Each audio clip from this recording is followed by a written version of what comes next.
What does the funniest moment from that old show Scrubs have to do with your public speaking? I'll tell you what, I missed the hell out of you. I did. Oh, thanks, Barry. No, I missed you too.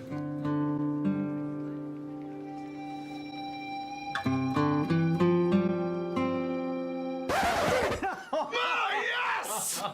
I am the king of gay chicken. So what does that have to do with your public speaking? Well, the answer is some pretty ninja level stuff, so you'll probably want to watch this a couple of times just to make sure you've internalized the concept. That moment is in the same episode as the one in which Brendan Fraser, a guest character, passes away from complications from his leukemia. But we as the audience don't know that because he keeps showing up as a phantom in Dr. Cox's mind. That is to say, until this moment when he thinks he's at his son's first birthday party.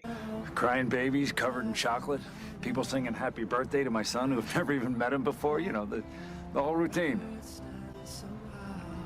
Where do you think we are? Your name is the splinter inside me.